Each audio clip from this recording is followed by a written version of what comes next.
पत्रिकेतील कालसर्पयोग.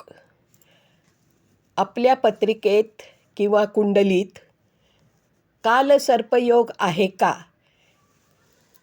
कारण जर पत्रिकेत राहू ज्या स्थानी आहे त्यापासून 7व्या स्थानी केतू असतो व राहू व केतू हे दोन्ही पापग्रह आहेत.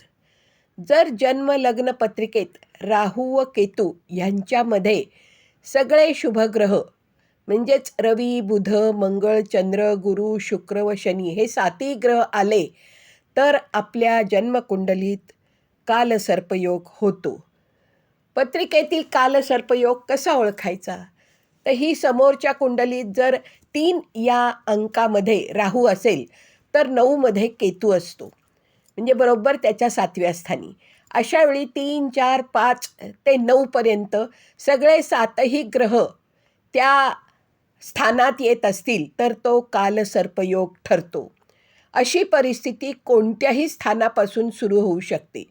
समजा 6 या अंकात राहू वा केतू असेल तर 12 या अंकात राहू वा केतू आला तरीही तो कालसर्पयोग होतो.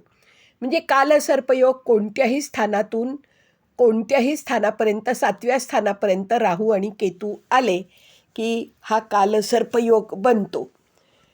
अशा परिस्थितीत आपल्या जीवनात अनेक अडचणी येतात. अनेक अडचणींना आपल्याला तोंड द्यावं लागतं. कोणतेही काम आपले व्यवस्थित होत नाही. ज्या ज्या स्थानात असेल त्या त्या स्थानाचा नाश होतो. हा योग पत्रिकेत आला की सर्व बाबतीत अडचणी आल्या. प्रथम ते 7म स्थानात हा योग समजा आला तर आजारपण, शिक्षण, संतती, विवाह या सर्व बाबींसंबंधी काहीतरी अडचणी, विलंब होत असतात. सतत काळजी व नैराश्य जीवनात येते. कोणतेही काम लगेच होत नाही. अशा वेळी आपण पुरोहितांकडे गेलो, ज्योतिषी लोकांकडे गेलो तर ते या योगाची शांती करा असे सांगतात. या योगाची शांती केल्याने बरीचशी आपल्या जीवनातली अडचणी कमी होतात. हा म्हणजे योग आहेच.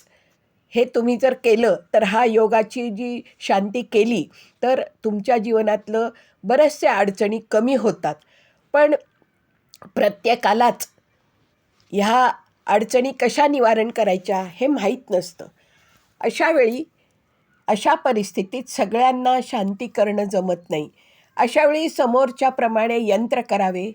तांब्याच्या धातूत बनवून देवात ठेवून त्याची विधिवत पूजा करावी. त्यांनीसुद्धा कालसर्पयोग जातो व आपले जीवन सुखमय करता येते. कारण पुरोहित लोक तुम्हाला देवस्थानी जाऊन ही पूजा करायला सांगतात. अशा देवस्थानात गेल्यानंतर आपल्याला अंदाजे खर्च बराच येतो. प्रत्येकालाच तो परवडतो किंवा वेळ असतो असं नाही. अशा वेळेला हे यंत्र तुम्ही तांब्याच्या पत्र्यावर काढून घ्या. कोणत्याही सोनाराच्या दुकानात जाऊन ते आपल्याला काढून देतात. ते तांब्याच्या पत्र्यावर काढलेले यंत्र घरी आणावे व त्याची विधिवत पूजा करावी.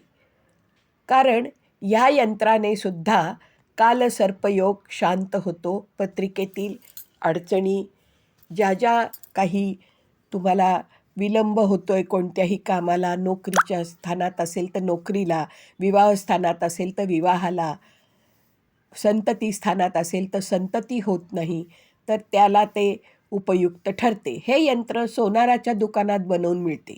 यंत्र घरी आणून त्याची संकल्पयुक्त रीतीने पूजा करावी. हातात पळीभर पाणी घ्यावे. गंध, अक्षदा, फूल घेऊन मनोभावे आपली समस्या सांगावी व मग त्या यंत्राची पंचोपचारी पूजा करून मग ते यंत्र देवात ठेवावे. मग नंतर दररोज नुसती पूजा करावी.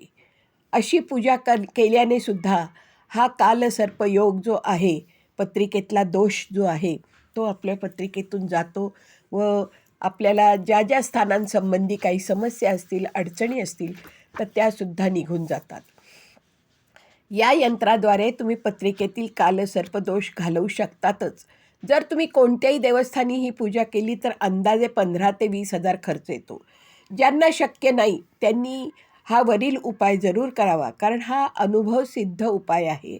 बऱ्याच जणांनी केलेला आहे व बऱ्याच जणांना त्याचा फायदाही झाला आहे. तर तुम्हीसुद्धा अवश्य करा व आपले जीवन जे आहे ते कालसर्प योगाच्या दोषातून मुक्त करा व जे जे काही जीवनात समस्या अडचणी तुमच्या येत आहेत त्या समस्या अडचणी या छोट्याशा उपायांनीसुद्धा दूर होऊ शकतात. फक्त मनोभावे श्रद्धापूर्वक देवासमोर बसून जर तुम्ही केलंत तर तुम्हाला त्याचे फळ अवश्य मिळेल. कारण यंत्र हे अशा पद्धतीने बनवायचे, तांब्याच्या पत्र्यावर मिळतं. हा उपाय जरूर करा व अनुभव जे असतील ते कॉमेंट्स